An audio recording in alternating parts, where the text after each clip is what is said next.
Karaikudi sisters viewers எல்லாருக்கும் வணக்கம்.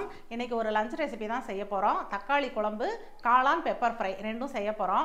நீங்கள் இப்போ தான் நம்ம வீடியோவை ஃபஸ்ட் டைம் பார்க்குறீங்கன்னா சப்ஸ்கிரைப் பண்ணிவிட்டு பக்கத்தில் இருக்கிற பெல்லை கிளிக் பண்ணிடுங்க. வீடியோ பிடிச்சிருந்துச்சுன்னா ஒரு லைக் கொடுத்துருங்க. வாங்க இப்போ நம்ம எப்படி செய்கிறதுன்னு பார்க்கலாம். ஃபஸ்ட்டு நம்ம தக்காளி குழம்புக்கு ரெடி பண்ணிக்கலாம். நான் இதில் ஒரு கைப்பிடி சின்ன வெங்காயம், ஒரு 5 பச்சை மிளகாய் எடுத்து வச்சுருக்கேன். இதை இதில் சேர்த்துடலாம். ஒரு 6 தக்காளி பழம், மீடியம் சைஸ் தக்காளி எடுத்திருக்கேன். இதையும் சேர்த்துடலாம். இதில் ஒரு ஸ்பூன் நம்ம வீட்டு குழம்பு மிளகாத்தூள், எல்லாம் சேர்ந்து அரைச்ச குழம்பு மிளகாத்தூள் 1 ஸ்பூன். காரத்துக்கு பச்சை மிளகாய் சேர்த்துருக்கோம், போதும். ஒரு 1/2 ஸ்பூன் மஞ்சள் தூள்,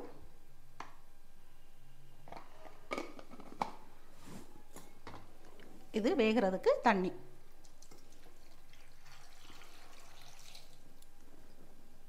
போதும். இந்த அளவு தண்ணி போதும். இப்போ தேவையான அளவு உப்பு, பத்தாலன்னா சேர்த்துக்கலாம். இதை ஒரு 5லேருந்து 6 விசில் நம்ம விட்டு எடுத்துடலாம்.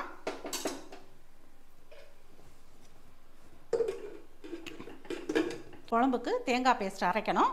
அதுக்கு ஒரு 1/4 மூடி தேங்காய் எடுத்திருக்கேன். இதை சேர்த்துக்கலாம்.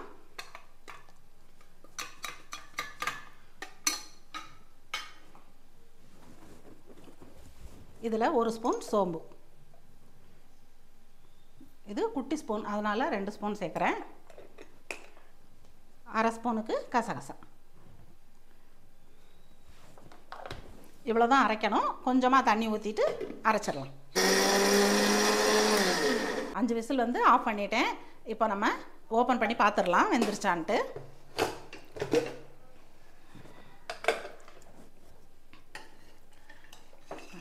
இப்போ வெந்துருச்சு.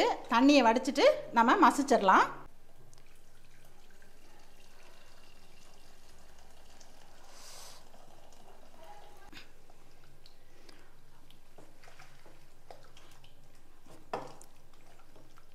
ஓரளவுக்கு கொஞ்சம் நைஸாக மசிச்சா போதும்.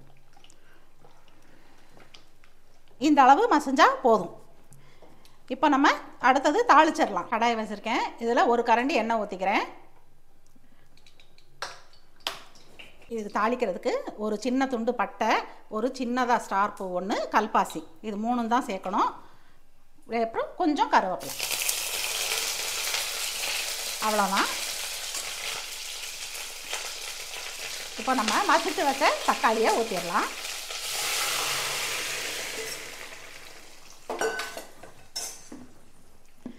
இது கூட அரைச்சி வச்ச தேங்காய், நான் நல்லா பேஸ்ட்டாக அரைச்சி வச்சுருக்கேன், இதையும் சேர்த்துக்கலாம். குழம்புக்கு தேவையான தண்ணி நம்ம வடித்தோம்ல, அந்த தண்ணியவே சேர்த்துடலாம்.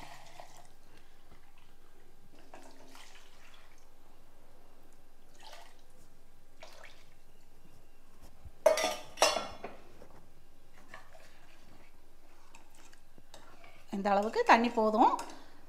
இது நாங்கள் வந்து தக்காளி சாம்பார்னே சொல்லி பழகிடுச்சா, குழம்புன்னு வரமாட்டேங்குது டக்குன்னு. எங்கள் அம்மா எப்போவுமே தக்காளி சாம்பார்னு தான் சொல்லுவாங்க. இது இட்லி, தோசை, சாதம் எல்லாத்துக்குமே ரொம்ப ரொம்ப நல்லாயிருக்கும். ட்ரை பண்ணி பாருங்கள்.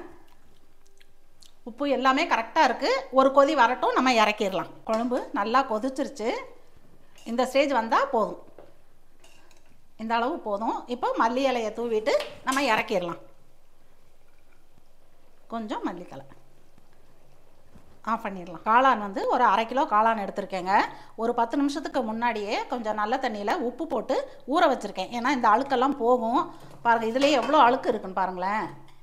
இந்த அழுக்கு இன்னொரு தடவை நல்லா தண்ணி ஊற்றி கழுவிட்டு கட் பண்ணணும். இப்போ நம்ம இதை எடுத்துடலாம். நல்லா 2 தடவை கழுவிட்டேன். இப்போ கட் பண்ணி எடுத்துடலாம். அழுக்கு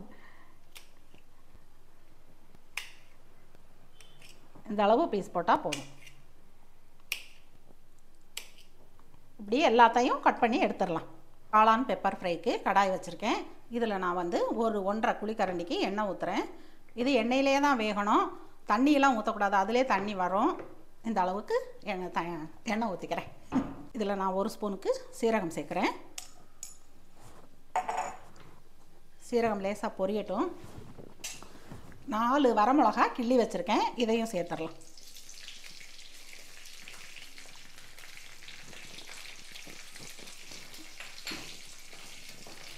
இதில் ஒரு பெரிய சைஸு வெங்காயம் பொடியாக கட் பண்ணி வச்சுருக்கேன். கொஞ்சம் வறுபட்ட உடனே வெங்காயத்தை சேர்த்துடலாம். வெங்காயம் நல்லா பொன்னிறமாக ஆகணுங்க, அதான் நல்லாயிருக்கும். வெங்காயம்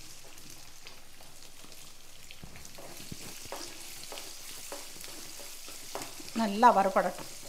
நம்ம மட்டன் சுக்கா மாதிரியே இருக்கும் இது பெப்பர் ஃப்ரை. வெங்காயம் நல்லா வதங்கிருச்சு. இப்போ நம்ம இதில் கட் பண்ணி வச்சுருக்கிற காளான் சேர்த்துடலாம். லேசாக வதக்க வதக்க அதுவே தண்ணி விட்டு வரும். நம்ம உப்பு அப்புறம் சேர்த்துக்கலாம், சுருங்கினதுக்கப்புறம் பார்த்துட்டு சேர்த்துக்கலாம்.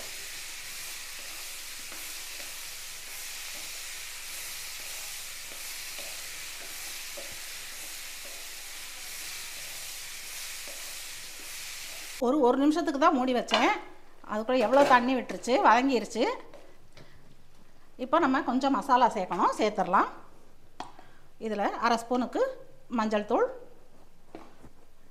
ஒரு 1/2 ஸ்பூனுக்கு காஷ்மீரி மிளகாய் தூள் எடுத்திருக்கேன். இது காரம் இருக்காது. இது சேர்த்துட்டு கொஞ்சம் நம்ம உப்பு, குட்டி ஸ்பூனில் 1 ஸ்பூன் தான், தேவைப்பட்டால் சேர்த்துக்கலாம். உப்பு காரம் உங்கள் டேஸ்ட்டுக்கு தகுந்து நீங்கள் போட்டுக்கோங்க. இப்போ மூடி வைக்க வேண்டாம், தண்ணி வற்றணும். இப்படியே நம்ம ஓப்பன்லேயே வச்சுட்டு கொஞ்சம் மீடியம் ஃப்ளேமில் வச்சிடலாம், அது பாட்டுக்கு வெந்துடும்.